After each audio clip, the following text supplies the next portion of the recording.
Yeah.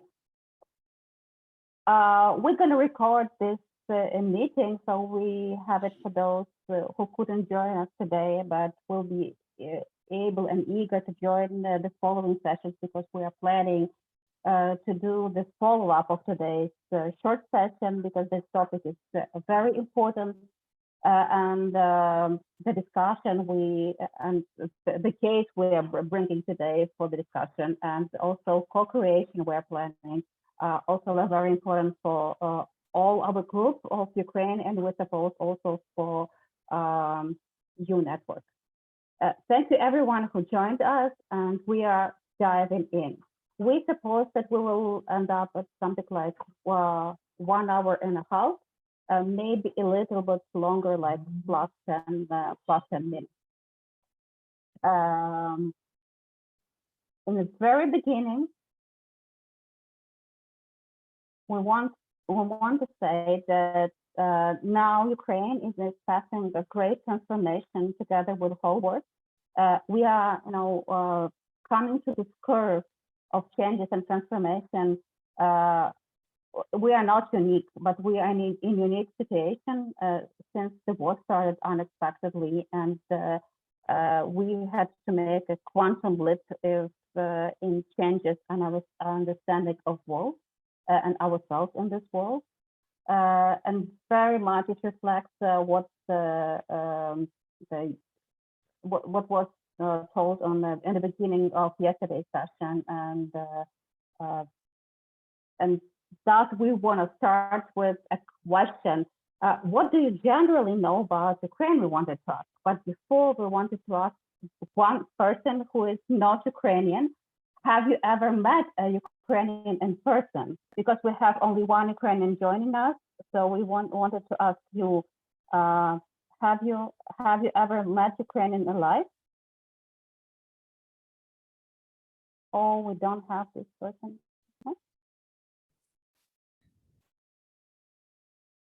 Oh, we don't have. Okay, then we have only Ukrainians. And since we don't have, since we have all Ukrainians over here, of course you met Ukrainian, and then the following session will go on. What was the question? The question was that usually about Ukrainians, there are lots of myths, and thus we wanted to ask, have you ever met a live Ukrainian? And Julia raised the hand.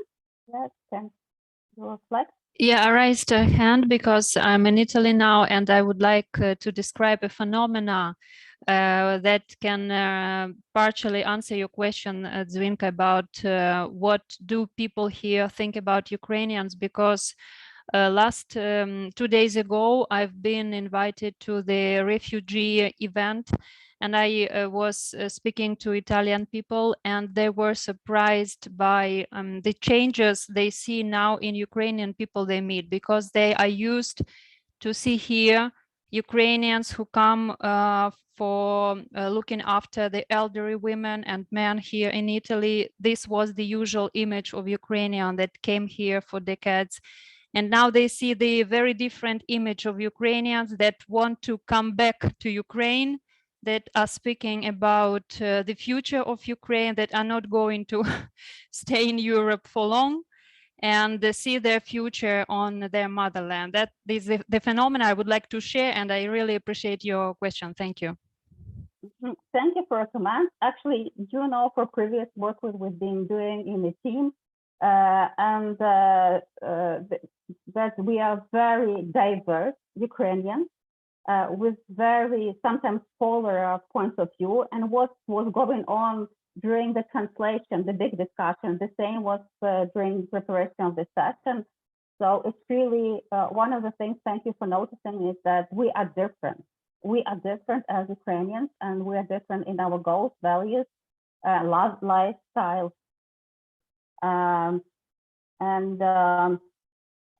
Second thing, the facts about Ukraine, what Ukrainians are associated with for you. What usual facts you hear from foreigners? Can you share it? What usual facts or associations you hear from foreigners? question to everyone.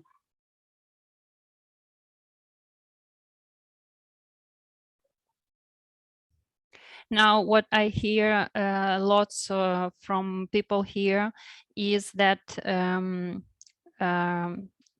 surprisingly, they are aware that Ukraine is the place where the bread grows, and the place from which the bread comes to many different places here in Europe and all over the world. And this is the moment when the world is getting aware what Ukraine gives to world, and I think that influences very much the image of Ukrainians, of the person that live there.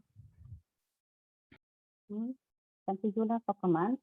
Somebody else ready to share?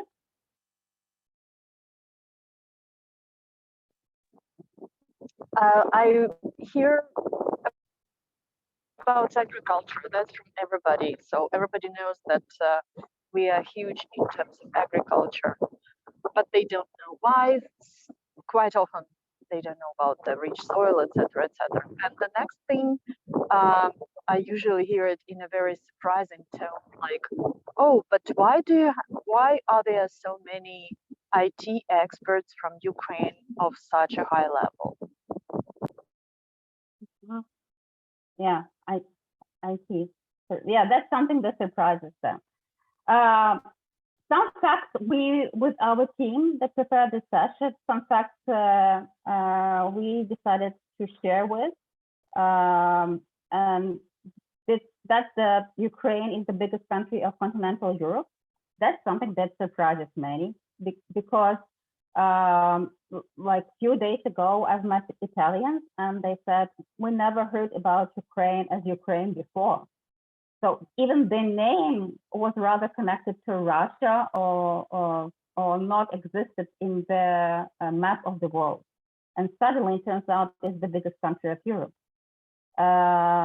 We also wanted to mention that Ukraine has the largest number of IT specialists in Europe, and over 30% of Ukraine's population has higher education.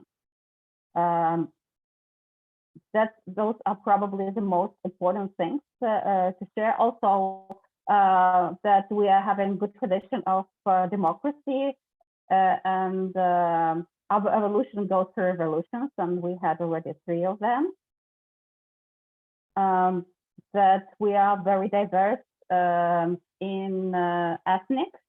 It also surprises many Europeans because they think that we are nationalists and we are mono-ethnic, but turns out that there are a lot of Jews, Crimean Tatars, Belarus, and Russians, and Greeks and Moldavian that are living in our territory, and that's something that surprised a lot. And also, what is really surprising usually is that we are one of the founders of UN, and we have long-term respect, tradition of respect to women. We can discuss it, how the role was treated, especially during the USSR. But Istanbul Convention recently ratified. That's something that proves that we are on the top of the wave of feminism in the world. We also know that our startups are really famous, but also inventions made before the independence of Ukraine in 1991, like the invention of first rockets, invention of helicopter and Kiev,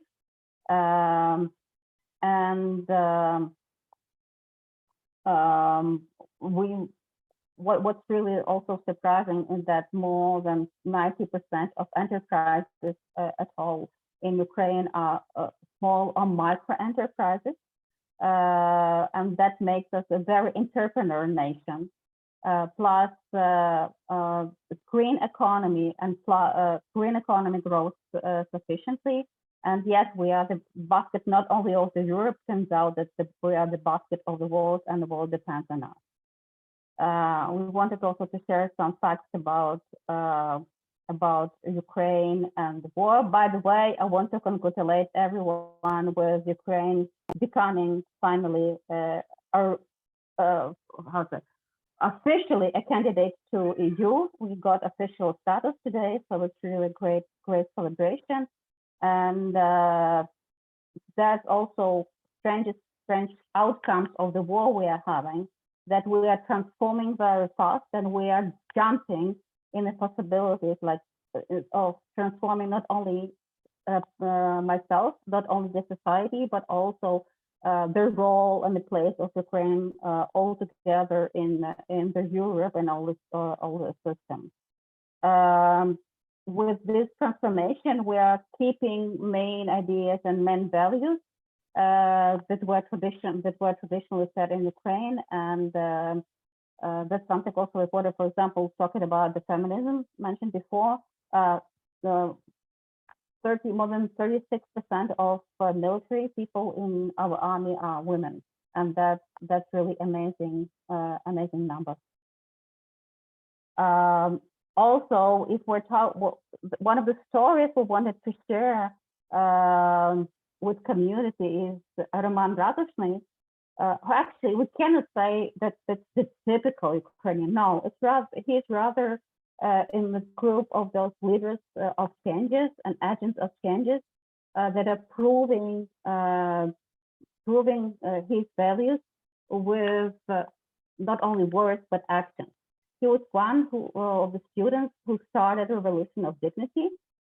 He fought for Ukraine when the war came, but even before war, he fought for the rights and for possibility of saving the park in Kyiv, at the capital of Ukraine, and he was with strong resistance to what was a corruption, and what can we name a corruption in Ukraine. When he died, it turned out that he made deposits. He gave some essential funds to several social institutions and several social initiatives, and that's something that proves that he was not only acting to change the world. This is what Otto Scharmer started talking yesterday, is that the change starts with you, it starts with your own transformation. But also he connected that much with the future that he even invested not only his life actions, not only seeing, sensing, but also this prediction in investment for the better future he wanted to live in. And it's not, of course, it's not all the Ukrainians that are living in the same way, but almost like 50% of population now is volunteering and investing in the future, if not by funds, financing army and financing civil society, but also by action. This example of Roman, he shows us the big division of the Scharmer talks in his theory. He says that there's a social, spiritual, and ecological division. And Roman's story is very much about this, because he depicted what is right for him. He thought that's the main idea of change, that you have to be ecological. If you're ecological to your own values, to your life, to your city, then you are building the ecosystem throughout all the country and through the society change and transformation. But what we've seen is that he had a fight, of course. He had a fight with those who were more pro-corruption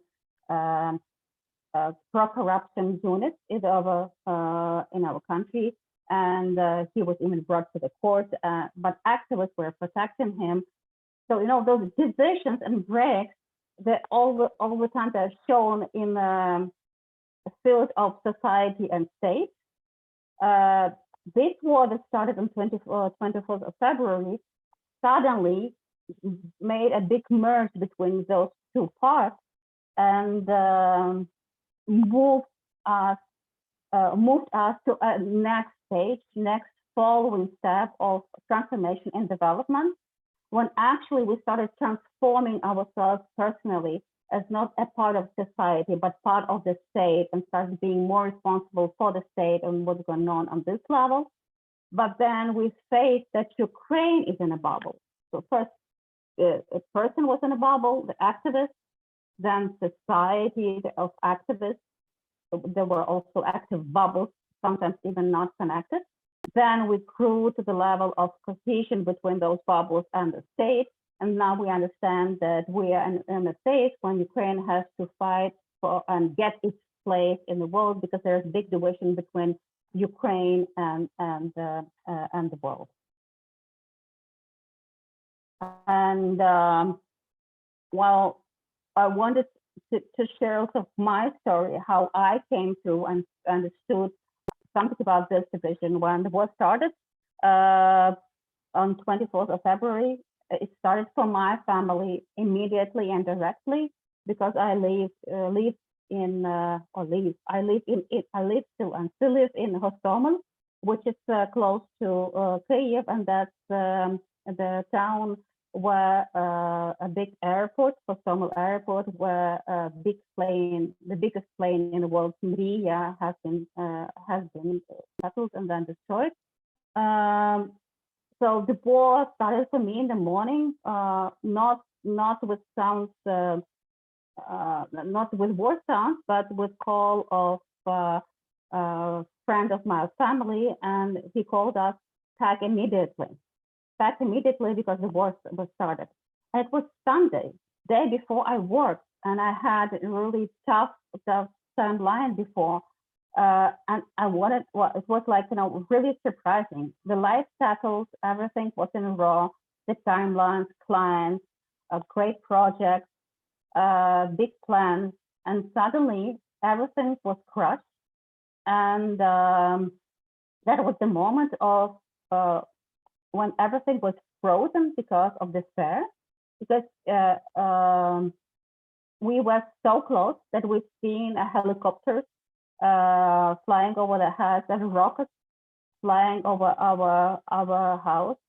So it was really terrible. But the most terrible thing was to drive from Kyiv to Lviv. Usually it takes 6 hours. Then it took 2 days. And after those 2 days were over, my life totally changed. It changed. It started changing with this drive. My husband said that I got totally gray hair. Now you don't see it because the women have a privilege, I can paint it. But it was really scary, because while driving, I've been hearing the news that all the roads, there were missiles coming to the closed city, another missile and another missile.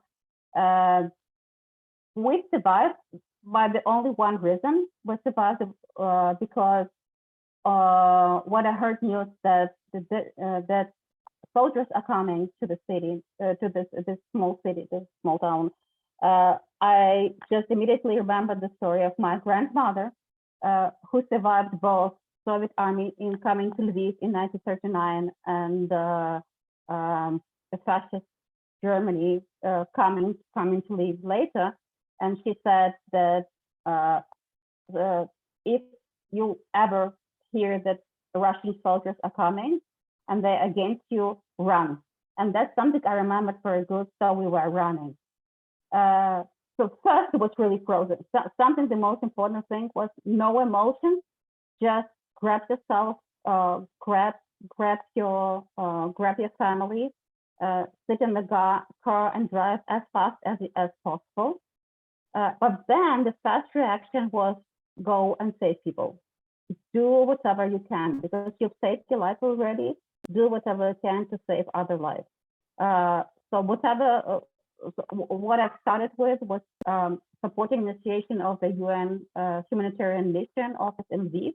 It failed actually then, but we've done really a lot to do it in this moment.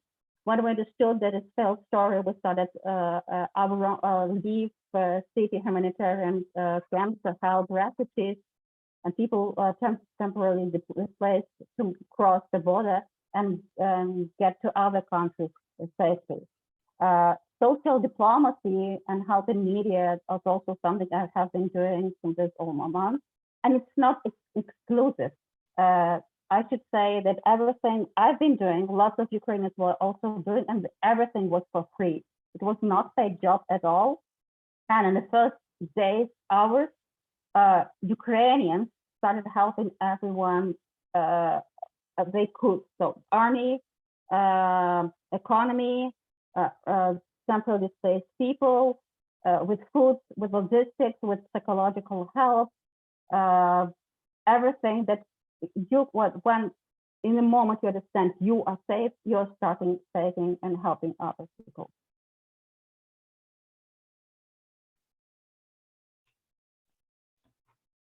Okay, so now after hearing the personal story, let's move to the collective story, and let's see how Ukrainians acted and how each of us would act in such circumstances. Just imagine that now you hear a siren, and you have a minute to collect your belongings and to go. And please name 3 things you would take with you while fleeing from an unexpected war, not knowing whether you will be back. I will send the link to Menti to the chat. So please answer the question. Please choose 3 things that you would take with you while fleeing from an unexpected war from your home, not knowing whether you will be back. The link to Menti is in the chat. Please answer.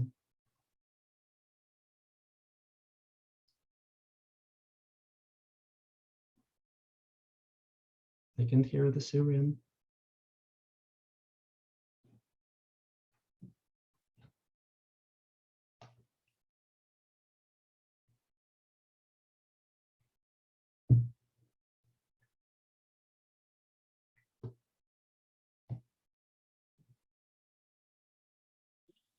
Sound. Thank you for the sound. I don't hear the sound of siren.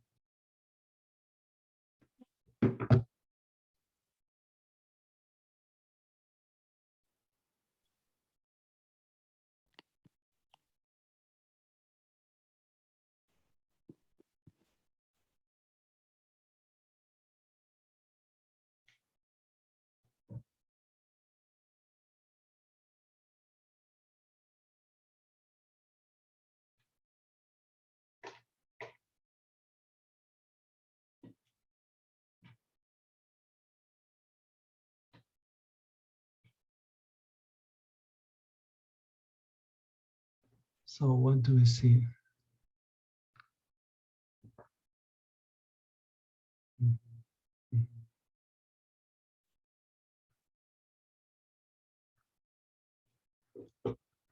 So family photos, computer, money, passport, credit card.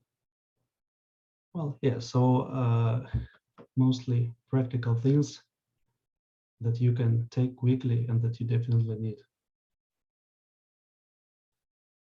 Okay, so now we saw the result of our participants. And now let's see how Ukrainians answered. So we made the same survey in the Ukrainian communities. And now we will share with you the results.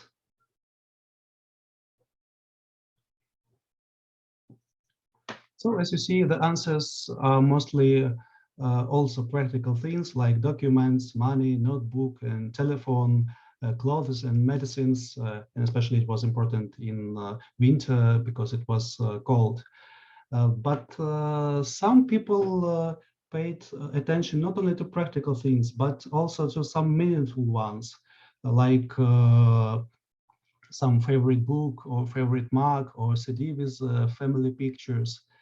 And you know, it was quite painful sometimes to give up your attachment to meaningful things and to take only things that are really practical, that are crucial for your survival.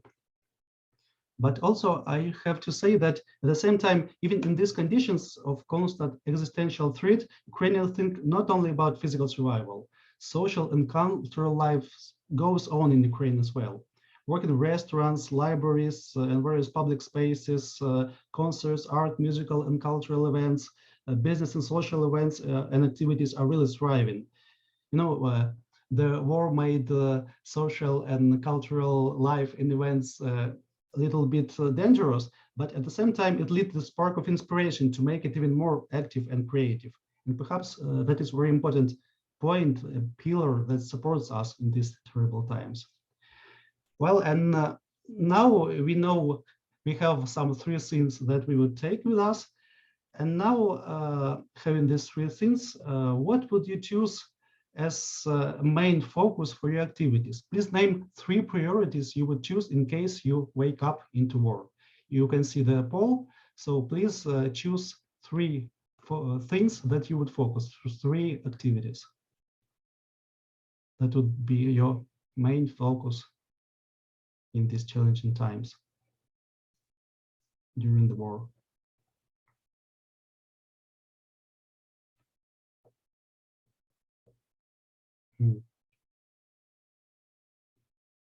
We see helping army, volunteering to help people in need on the 2nd place, and then changing place of living to save life, saving economy of your country, taking care of your health, physical and mental, giving your children change for education. But anyway, helping army and volunteering to help people in need is something that is on the 1st and 2nd place. Okay, thank you. So these are our results. And now, again, we made the same survey in the Ukrainian communities, and let's see how did they answer. So on what activities they did actually focus in these times.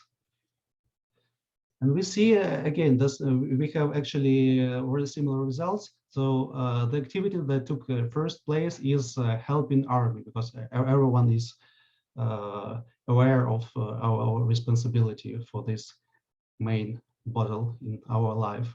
Also, we see that many of respondents changed place of living to save life.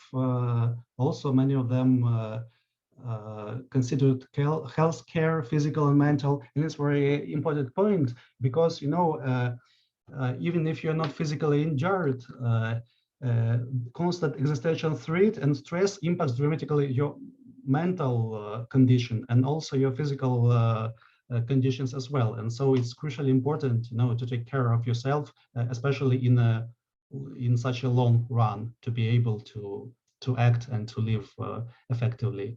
And then on the 1st place, you can see volunteering to help people in need. And by the way, on the 8th place, you can see volunteering for the needs of the country. So anyway, if we would incorporate support of army and volunteering for people in need and volunteering for the needs of the country, it will be definitely on the 1st place. So we see that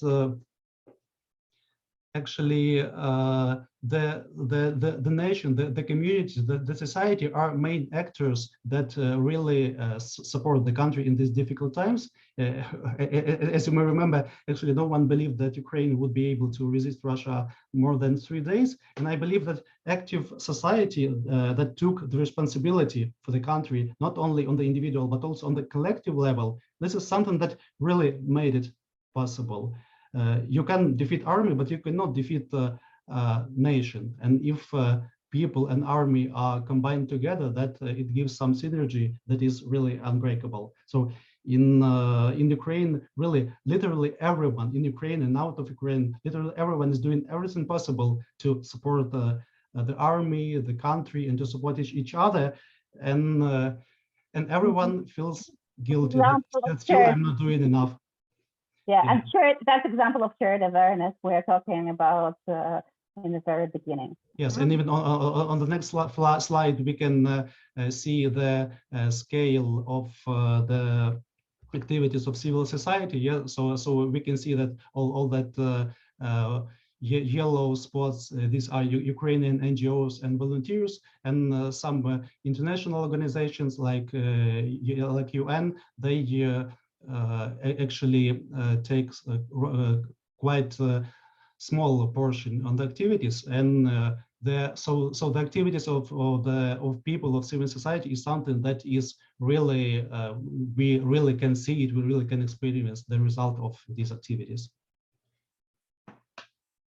Mm-hmm. Yes, and now I would like to invite us a little bit into the U journey. As you have seen, the story that we have illustrated is the facts and figures about new aching point that is now appearing on the world map. We are a big country, 40 million of people suffering from the pain of war. And nevertheless, we are able to be here now and conduct this session.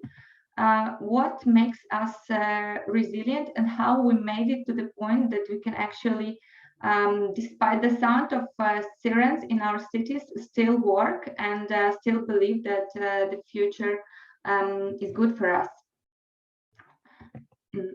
Can you see the next slide? Because I don't see, it is not changing, no? Yes, it's not changing. Sorry for a moment. Yeah, it is working. Imagine that one morning everything is changing, and many people, the whole country, modern country, before you have seen it, we are technologically developed countries with good education, with people traveling around the world, having pretty good infrastructure, and at one morning we wake up from the sound of sirens and everything is changing for millions and millions of people. And what had been safe and relatively comfortable yesterday is not like that anymore. We wake up in the war, and the specific of this war is that it's not a usual war, it's a hybrid war, which means that the facts are manipulated, emotions are triggered, there is a psychological pressure, it is mixed with physical pressure and with political games around the country. And we see that divides are deepening. And the first reaction to this situation is not good. The facts are saying that we better give up or run away. And we collect our belongings, we decide what is the best for our family. And this is information that we are downloading in our new reality. The existential danger explodes. But what we see that we have the situation like that, maybe not that dramatic, but a little bit like that 8 years ago, where there was another attempt to invade the country, to occupy the country. And when there was an occupation attempt to, in fact, start of the war in 2014, there was a discussion, global discussion, whether Ukraine is right or not right, whether it's political conflict or it's a war. So a situation was not clear. It was not clear where is the truth. And at that time, we didn't have a lot of mobilization inside the country and a lot of global support to actually clarify where is the fact and where is the manipulation. In 2022, we have realized that the situation is the same, but the scale is much bigger. This time, the conversation is about the whole country, and we are standing, in fact, with the possibility of non-existence of the country anymore. And we sense in this situation that we have to defend the truth. And here on the slide, you see the Time magazine with the quotation of our president right in the first week of the war, and it's saying that life will overcome death, light will overcome darkness. It is not a rational understanding of the situation, but it's a faith and knowing and seeing that truth has to win. With our heart believing that the victory is behind us, Ukrainians realized that no one will help us unless we will help ourselves. And huge, massive collaboration, bottom-up collaboration in the society started.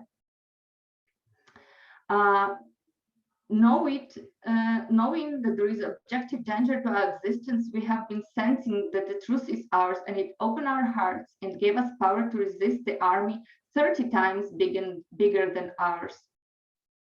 Realizing that every person and every effort matters, mutual support had risen unbelievably. Our faith in the victory made people act instantly and find what can they do best without deciding. Here you can see a wounded warrior who says that he's fighting for his loved ones. A lady who is hosting internally displaced people and their rescued animals. And lady in pajamas who sleeps safe because she trusts others and feels protected. Open will in our case is an individual will of every person to overcome the fear and panic and act toward the common good. And this has brought us to the place where we are now, acting as one, inspired by our dream, by our future, and staying collected even in the midst of the storm. This session is organized by the team of people facing the war, knowing the truth, sensing the solidarity, and acting purposefully within the Global Forum for Transforming Society and Self. There are hundreds of initiatives like ours, bottom-up, self-organized, and professionally mature. And many of them are intuitively and silently synchronizing with each other. So this is a process we are now here. We are just a team of people. Not all of us knew each other before this session, but we realized that social diplomacy is something we can do the best. So we decided to invest our time and efforts to participate in the initiatives like this, to organize discussions, sessions, to deliver the truth, to hear to the other opinions, and to think about common future of our global society. And we dream of this future flourishing and without war, and without one country attacking another country. And what is amazing in this story, that other countries also started to support us. This is a picture made by 10 different artists from different countries. And they have been painted separately, and then when you put it all together, they're holding hands. And actually, we see during last 3.5 months that humorous creativity is a brilliant weapon towards lie and fear. When you see people creating, when you see people joking, you fear not so much, you're not afraid, and you see that you can connect to this vibration of creativity and smile, even during this hard time. And we observed that from the first days of war, despite the pain and fear, the internal personal choice made by Ukrainians, regardless of their age, status, gender, religion, it is passed on to our neighbors and becomes a huge growing wave of solidarity and mutual gratitude. And also it becomes so on the political level. Here you see the pictures from the countries that have accepted the majority of Ukrainian refugees, and also our advocates and supporters, especially in joining the European Union, and we see the results of this today. And I want to quote one story from Polish people. They actually were saying it to one of our theaters that were going abroad and volunteering to collect money for Ukrainian army. And they were saying, when we see how your soldiers stand, all of you, then how our hearts are opened. You see, it's not just we support you, it's a feeling that we are one, brothers. Such empowerment through coexistence creates a new experience of collective action. When the conscious I goes beyond its limits and becomes a conscious we.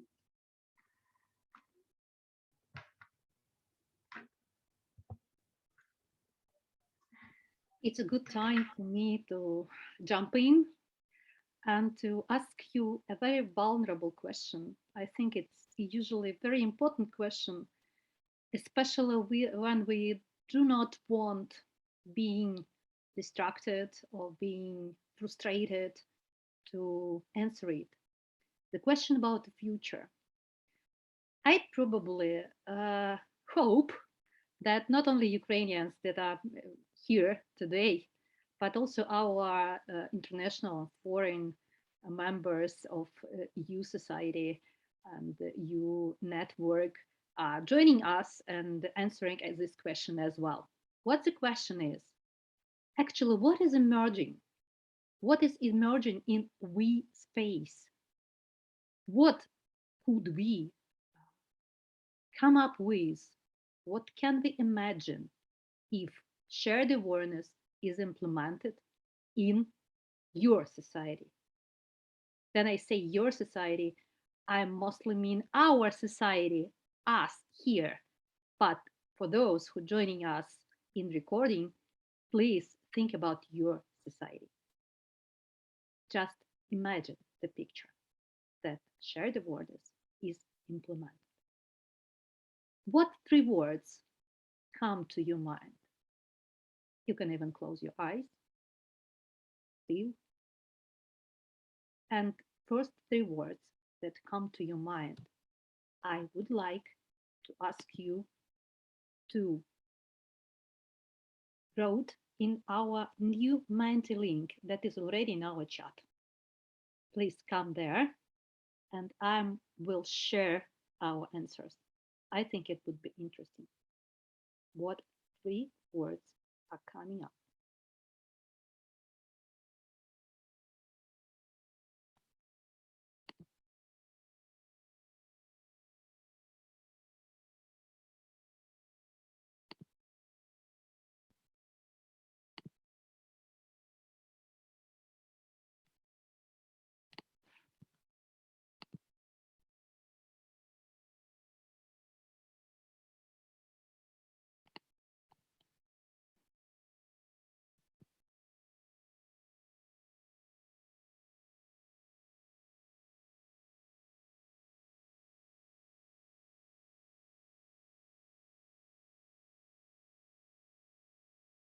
Try to feel these words like states, your internal states of your community, your society.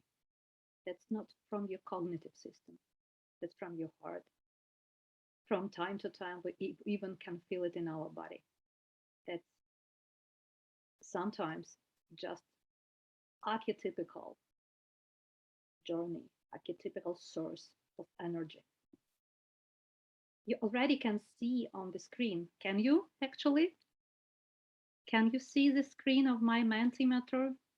Yeah, I can see these words like freedom, transformation, dignity, peace, safety, small power, small groups, us versus them, collaboration, transformation, life, horizontal links. Thank you very much for this. I would rather see a little bit more participants in it, but I think that these words are uniting us. And I feel deeply touched by them. Thank you very much, guys. And I would like to invite Yaroslav here to speak of our next steps.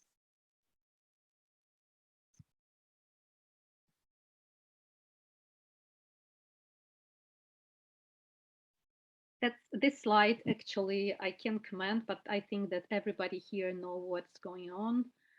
That's a stamp, that's a post stamp, that's about our transport aircraft, transport plane that named Mriya in Ukrainian, a dream in English. And that was a disastrous time. Then Mriya, as Stanislava said, was totally destroyed in its garage, in its hangar. And somebody told that Ukrainians lost a dream, but this is absolutely not true. We are not losing our dream. We still feel it, we still have it, and it's becoming more and more strong. They can destroy our planes, but they cannot destroy our dream. And Yaroslav. Okay, thank you. I'm afraid yeah.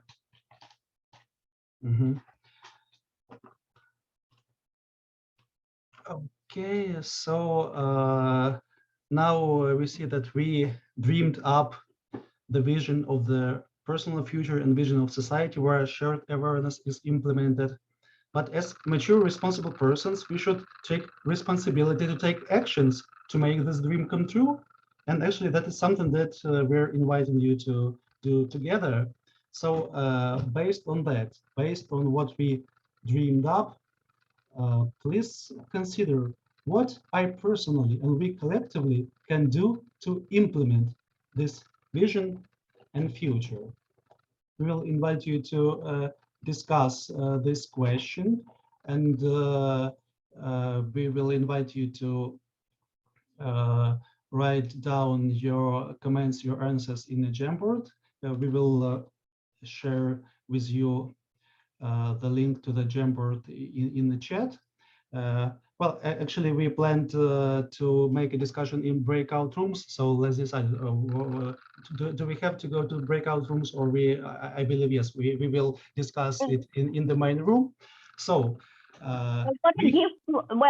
let's give floor to participants, and we just can write on Jamboard ourselves.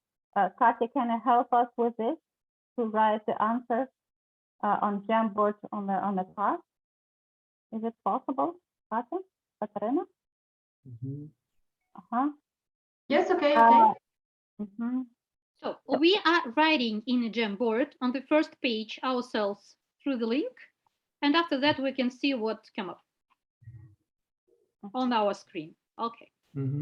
Yeah, you can voice up or you can write and then voice up, but the main question is, okay, if we're dreaming about something, we already understand as through different events that the dream comes through your actions.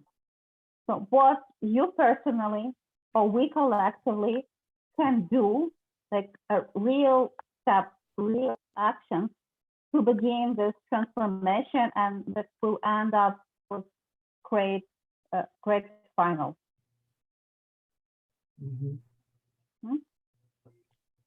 Yaroslav, can you share Jamboard?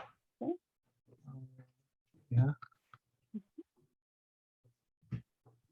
So here you can see our keywords describing the dream: horizontal links, collaboration, transformation, dignity, peace, resilience, human-oriented, life, safety, power, small groups, freedom, us versus them. So considering these words and the images that appear when you looking at these words, what I personally and we collectively can do to implement this vision and this future. So everyone are free to write, everyone are free to unmute. We can make it a live discussion.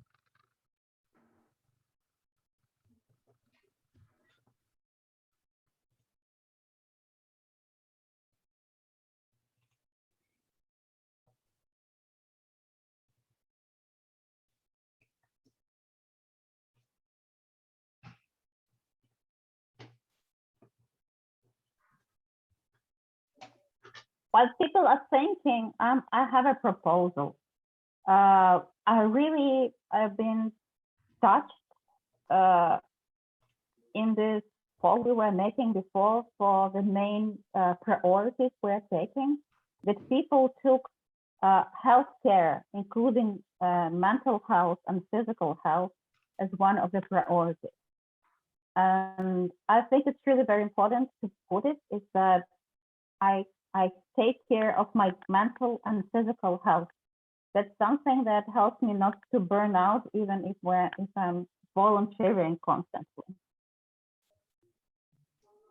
I can put it on the card.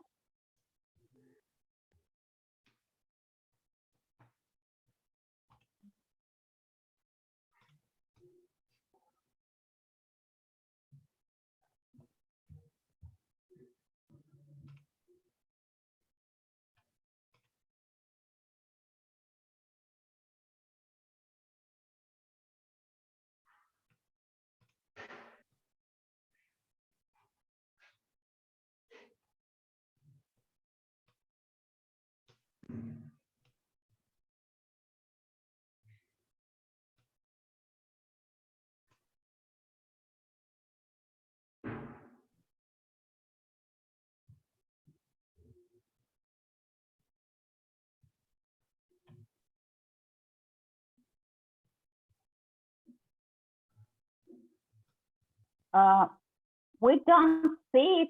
We don't see it on this slide. Yaroslav, can you go to the first slide, please? Because you're on the third page and people are writing on the first. To the slide. Yeah, can you go? To, I will share it just a moment. Just take a second.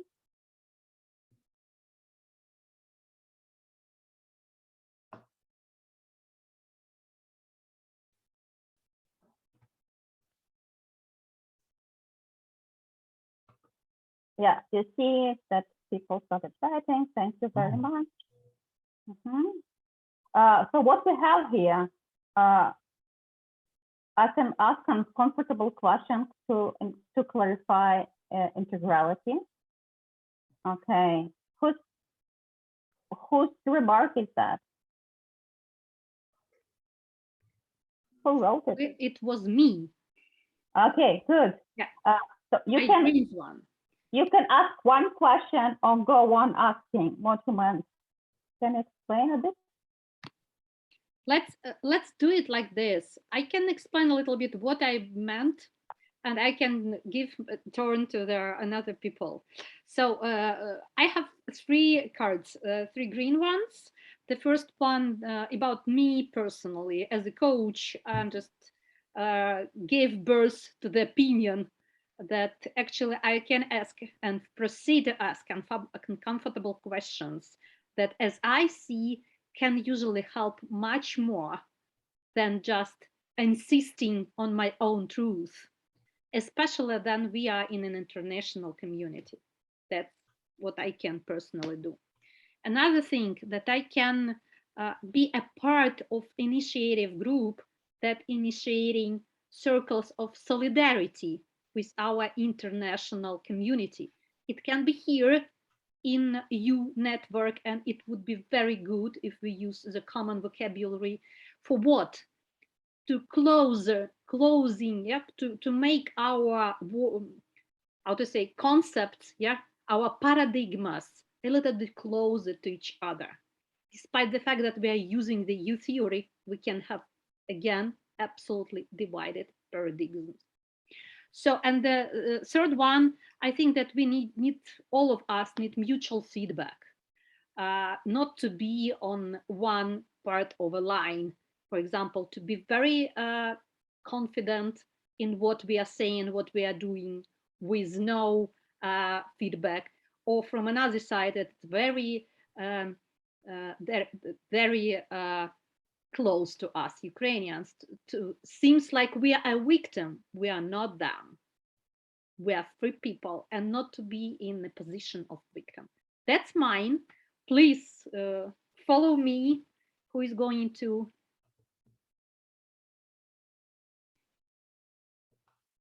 Natalia, Yulia, how are you? Can you say some words? Oля, Mikola, nice to have you here. For me, use everything for against aggression for reach the victory. If you haven't a weapon but you have mind, actually open mind, use the mind for the victory. Advocate Ukraine on the global scene. Explain what happened. In fact, what against propaganda. elaborate some visual creative and share it as much as possible.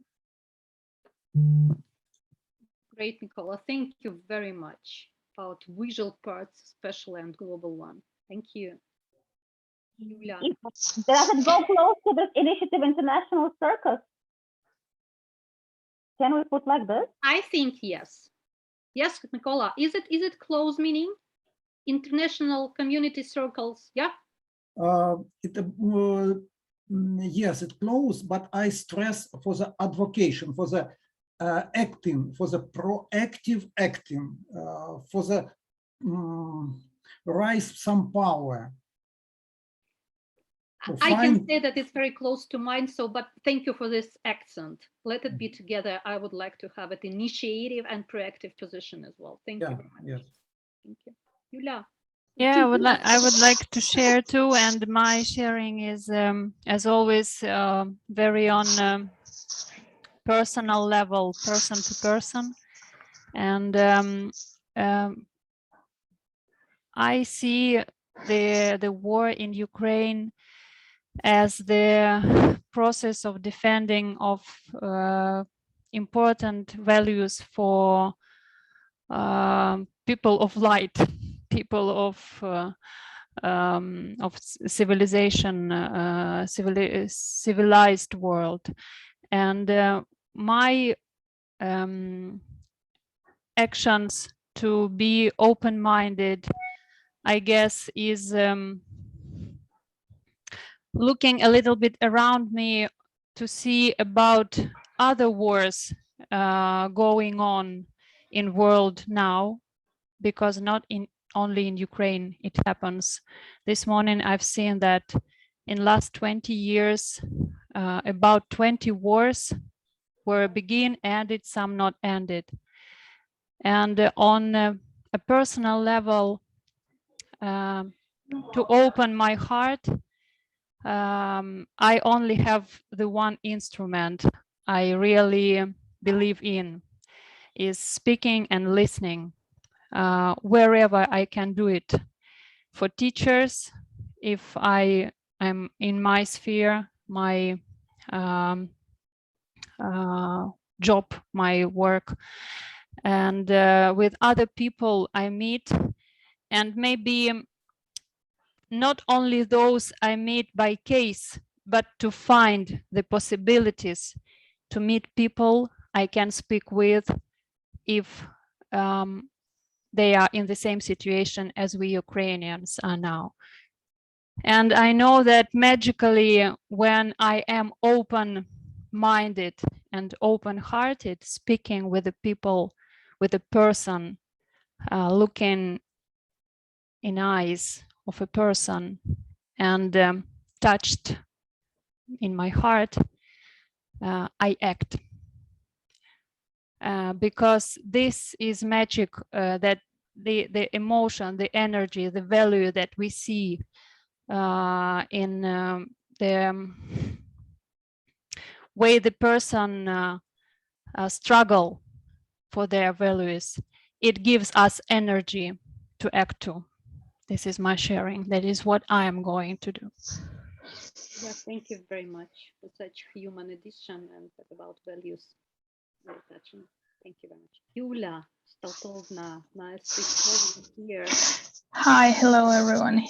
Thank you very much for everything you are doing, and I think this is something that we collectively and I personally want to join and try to implement to get this vision in the future. What we have seen raising, what we have seen, something that Otto have been stressing through all the conference, through everything, that from very small idea we can do fantastic things, little groups, little ideas for trying to make things happen. The war showed the power of people uniting, sharing and helping, becoming little NGOs, like becoming volunteering centers, and trying to see the power where everybody can contribute best. I think this is one of the most powerful things, that everybody who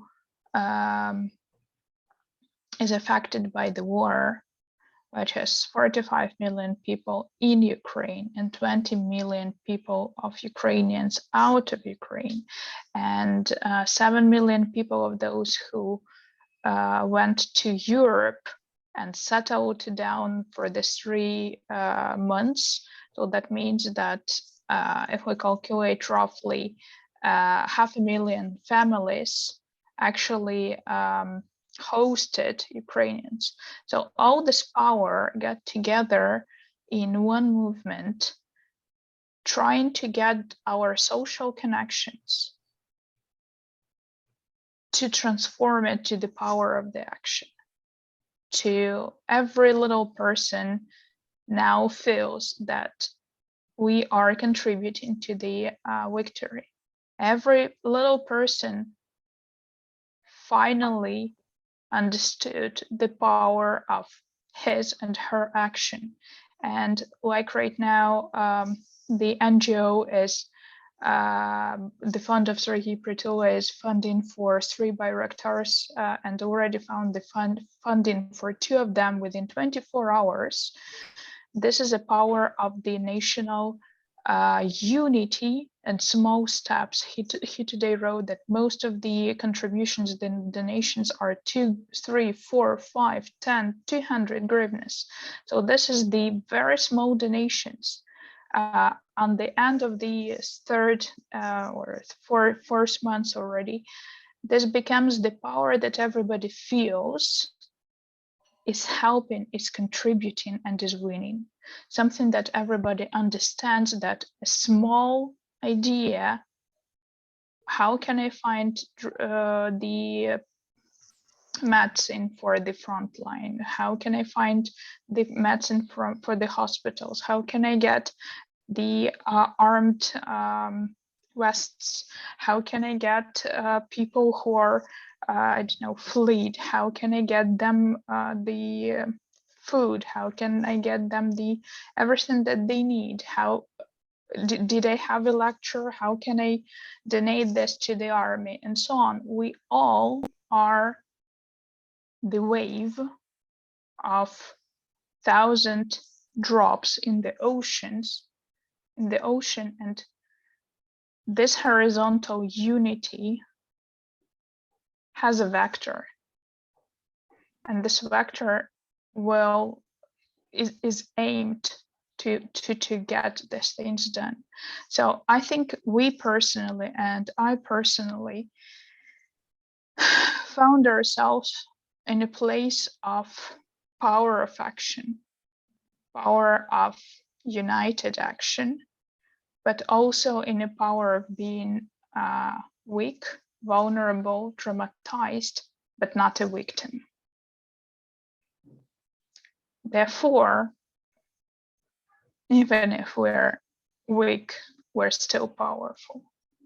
Even if we are scattered around Europe, we're still united. Even though we are in small groups, we're still a lot. So this is something that I personally see and contribute, and we personally implement to make our future and vision happen. Bravo, Julia. Thank you. That was super. Thank you very much. Thank you. Natalia, would you like to add something? Maybe you not. I don't know, Rina, Ola, are they with us or not? Or maybe we can go. Natasha, yeah? Natalia, давай. Hello, everyone.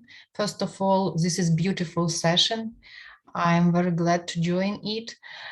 And thank you for all your work to prepare it. Regarding the question at personal level, I would like to work first with my imposter syndrome, which is widely spread among Ukrainians, and help other people to work with it, especially understanding that being traumatized, it's easier to become muted, to become somebody without voice. I'm feeling this on myself and see this in other people. And also at my professional level, I see a lot of efforts that needed in educational sphere. Yeah, you all know the Nelson Mandela that it's the most powerful weapon that can change the world is education, surely.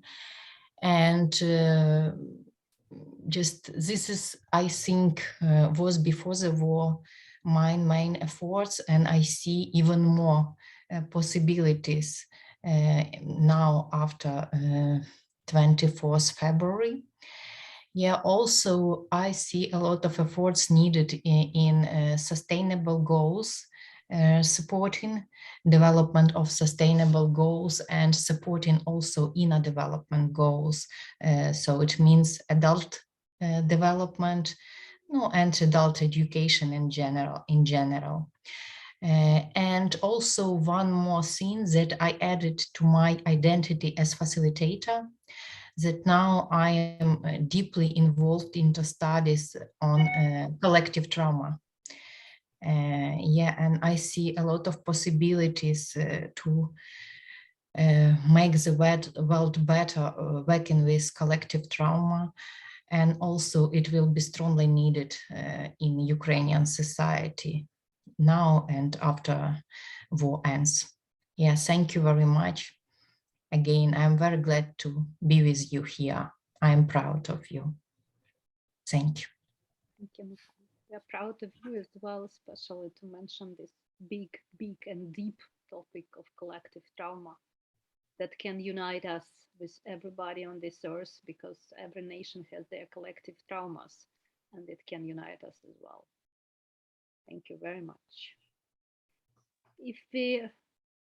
Do we have something more to add, or we can try to sum up? Julia? Not? Okay. I know that Katya and Zvenislava tried to summarize what we took here. What can we say after all? Because I was totally in. I even forget that we tried to to group it. So what can you add, my friends? Yes, I would like to share from the perspective of open mind, open heart, and open will, and try to structure what we have heard from this point of view. So if you're talking about the open mind, we started with working with post-truth and propaganda. And how do you know what is actually truth and what is not? It's not an easy exercise. And if you make a mistake on this step, you're making the U curve a frozen one. So if you make a mistake and you do not define what is truth, we are going from the closed mind to the closed heart, and so on and so forth. And the next steps are impossible, in fact. So how do we do it? What are our instruments? What are our tools? And Mykola have actually mentioned that creativity is one of it. To picture the truth, to make it visible and clear, and then to advocate it on different platforms that are available. And some other people also mentioned it. Also, this asking uncomfortable questions is also a part of deconstructing the post-truth. And it's also not an easy work, but we have to do it. We see that diplomacy doesn't work to solve all the global problems, that big national organizations are not coping with the demands of the time. So probably we should ask them uncomfortable questions, why it is happening so. And then if you're talking about education, it is also something that is helping us to open our minds. Not only our minds, of course, because modern education, and we are striving towards this type of education to make our hearts open as well. But education starts with critical thinking. And both for young people and adults, it is very important to know the tools of critical thinking and actually apply it from a very young age. And then going to the open heart, we have been talking about this horizontal cooperation, which is amazing. We have heard several cases in the opening ceremony of the forum about horizontal tools working for different purposes. We have heard the Theory U workshops applied to United Nations institutions, to economic development, to agriculture, where this collective horizontal action of many people actually creates a change and more equal rights for everybody. But now we are discussing the whole country. So the whole country is the case. Millions of people are active collectively in a horizontal way. And it looks like it's a know-how on our globe now. We do not know, we cannot name examples where the whole country is acting like this in 21st century, despite all the challenges. And if we just imagine that other countries are also acting like this, from open heart, supporting each other, helping each other in the situation when it is needed, we can live in a totally different world. It's a major shift, and probably our vision, it's not so far from us if we take this into account. And what do we do to make these horizontal linkages happen, to make these bottom-up initiatives appear, to give the voice to vulnerable, to give the voice to threatened? And the answer also has been here. We have to listen. And this technology of deep listening was mentioned several times during the cases that had been presented on the forum. And we are here today as well for the same purpose, to listen how people see us, and to share how we see ourselves. And we are all also a group of people. So before we had some common vision to present, we had to discuss with each other and listen to each other. It's continuous process of deep listening and seeing what unites us despite all the divides. And sustainable and inner development goals that Natalia mentioned. The question is, are we heard? Yes, this is an interesting question. And I think at the moment when we act together, as Yulia mentioned, having a same vector, but not discussing what everybody is doing in his place, in his or her place, then we know that we actually hear each other because we move towards the same direction. This is a good indicator. And several times people mentioned today that everything starts from self. So yes, if I make this effort to hear another person, I would probably sooner or later hear. And this inner development goals framework is, of course, inevitable towards reaching sustainable development goals, because inner development goals is starting from self. And open heart is a kind of practice. It's doing with open heart, and that's how you know that another person actually cares, and another society cares for some other society. One group of people cares for other group of people, and that's how this solidarity emerges. And with an open heart, with hearing other, with taking time and efforts to make this shift inside oneself, we actually come to the point of open will, where this joint vector emerges, and we start designing communities of belonging.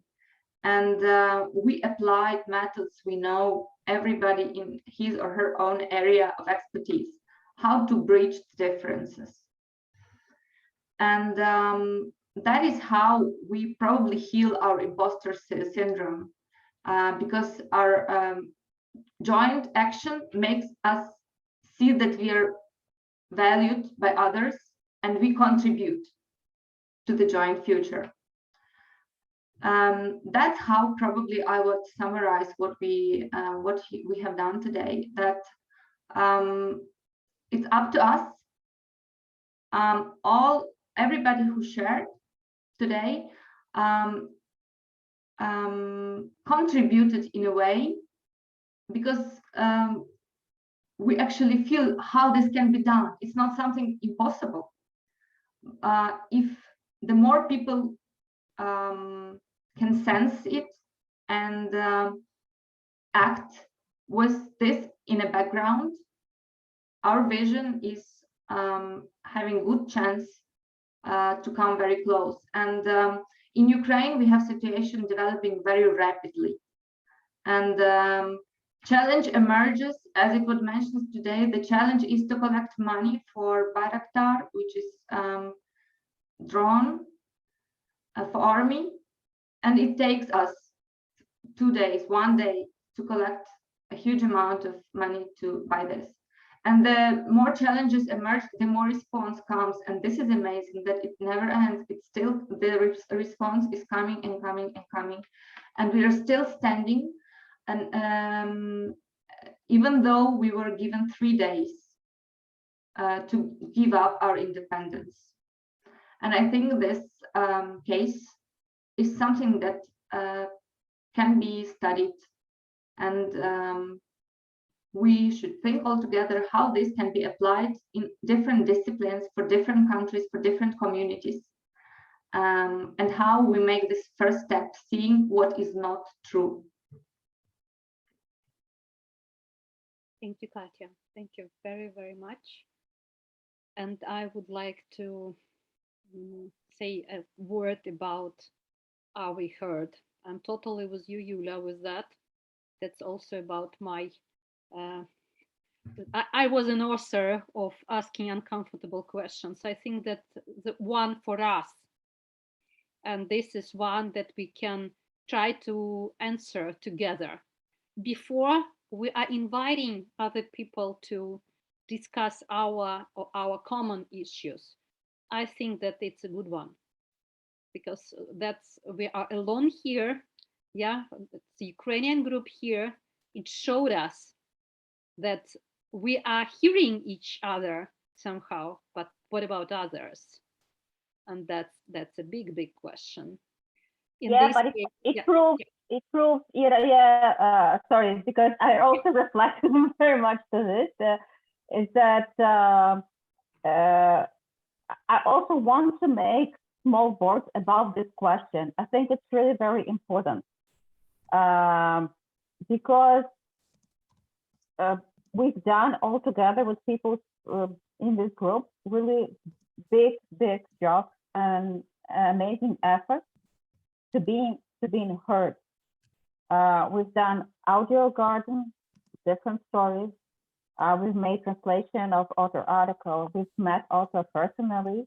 We received invitation to jump in the last moment to the forum with community sessions and to be participating in this forum. But we are here alone, which means that probably we are not doing something. It's a division we've been talking about previously. We overcame some division on a personal level. We already learned how to do it, and we're a very traumatized nation, but we learned how to overcome it. We even overcame some divisions on the society level, on the bubbles of people. We are very different here. With some of you I never met before. We met only while making this story for this forum. And but still we are having this division between Ukraine and the other world. So my question is, and my proposal is, to invest now the time that is left to answer what can we do in different ways, like what can we continue doing, what we should start doing, and maybe, I don't know, maybe what we should stop doing for making us heard on the world level. Julia, you wanted Can I share my opinion, please? I would like to say that for me, this session with all us Ukrainians speaking English, understanding each other on language very different from others, and with all these important slides that you've prepared and showed us, even if most of these facts we know, but conducting and doing the program that you prepared for people who maybe could come and didn't know. This is all the, for me, high level preparation. I see it such a big repetition for me and important preparation for me personally to continue speaking and sharing ideas where I can do this. And I think that world is knowing something if we had this another possibility to speak in our circle, in Ukrainian community circle, to bring it then to the international and EU community. So I would like to repeat what you, Natasha, said. I'm very proud of being here. I'm very proud of you. And I think that this is the point where something is beginning, where something is being born now. Thank you. I will read it like this. Julia, continue speaking publicly with professional preparation. Is that okay? Is it fit? Let's make an agenda. Thank you. And then turn Yes, on. right. But I know that Yaroslav would like to share an invitation to other our members of U community to join us in such solidarity. How we can do this? How we can invite them? What do you think, Yaroslav?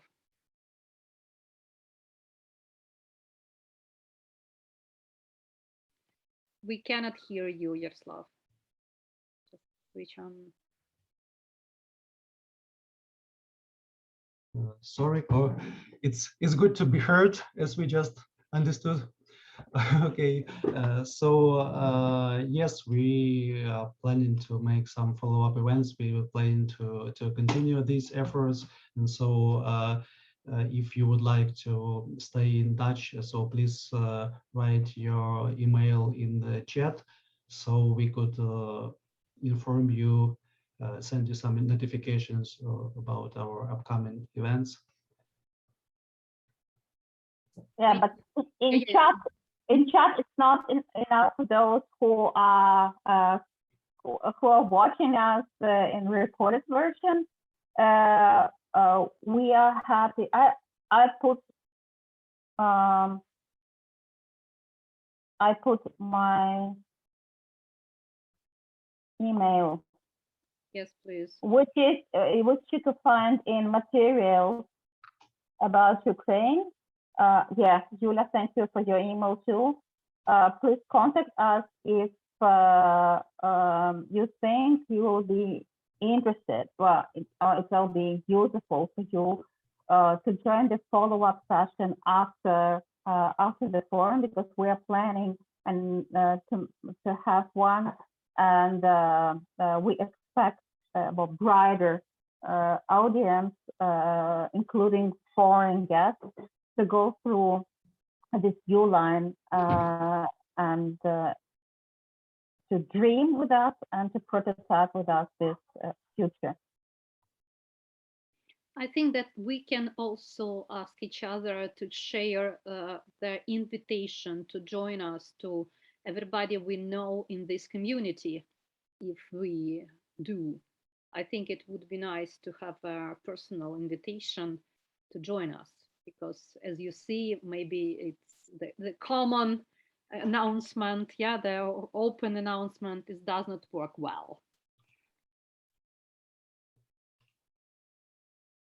So closing today's work, I want you to make a small reflection with us. Since we've been talking about how we were opening our heart, open our mind, and open our will through all of this war experience, I also wanted to ask you big questions. Yaroslav, can we give the slides? Yeah, please. For reflection, please share your thoughts and feelings. First, what amazed you the most? What made your mind open? Me personally, I can share to start. You can voice out or chat. I've been amazed, and what made my mind open was that what Yula wrote. I realized that we are not a part of the community yet, and how much job still has to be done. Yula Heiko said that we had to be top teachers on this forum, but you see, our topic was not interesting even for the community session participation. That means that we are not part of the community yet. A lot of things to do. Who else can share?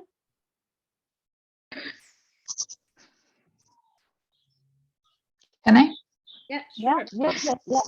What amazed me most that during the conference opening, which lasted for 4 hours yesterday, there were the cases from Indonesia, from Bali, from Egypt, from places which are also not heard or have not been heard. And those things that most probably I didn't even know what was happening on Bali before I heard the case being presented as the keynote speech. So maybe what I understood is all those cases were presented because they were working with the Presencing Institute, because the Presencing Institute was invited to consult and coordinate things. So maybe this could be an important thing that we as a community can do, because as I wrote, in order to change, as I heard, and what amazed me most, what drives and gives me motivation is that the phrase that was said yesterday on the keynote, to change the system, we need to be the part of the system. So 4 hours of the first day, Ukraine was not mentioned even once.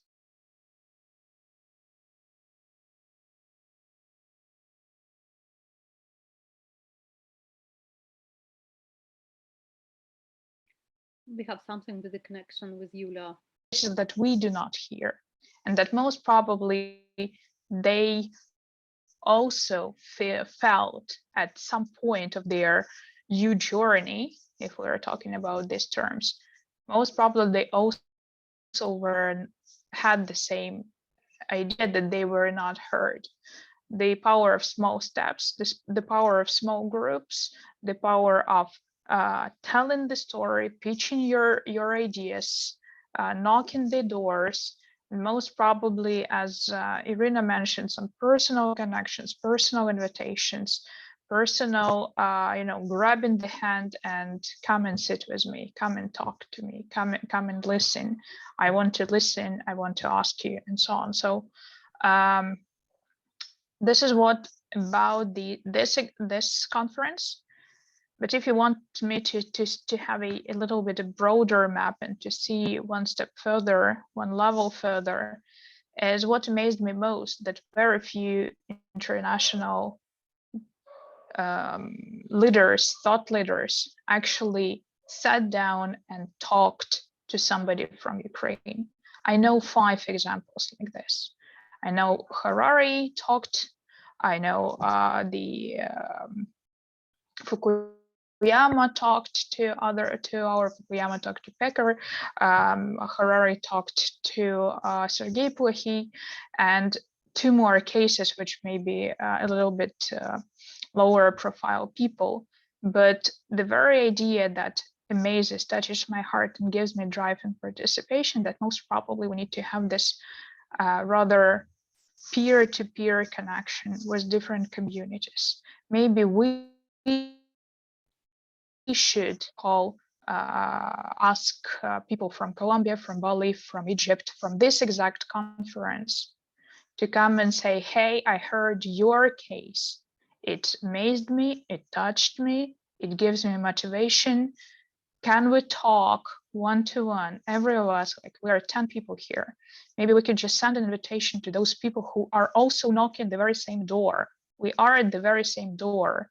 The question is, are we entering the hall, and which corner of this hall are we sitting in? So maybe we can also take the next step forward and see what's on the other corners. Thanks. Thank you, Yulia.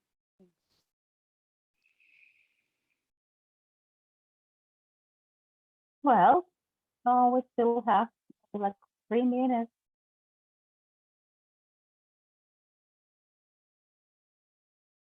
What amazed you? What touched your heart? What drives your energy, motivation?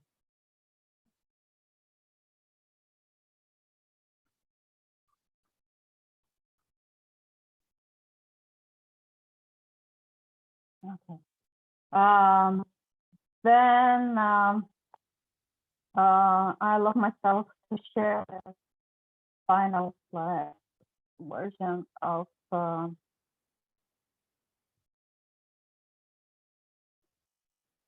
what is made up as a group.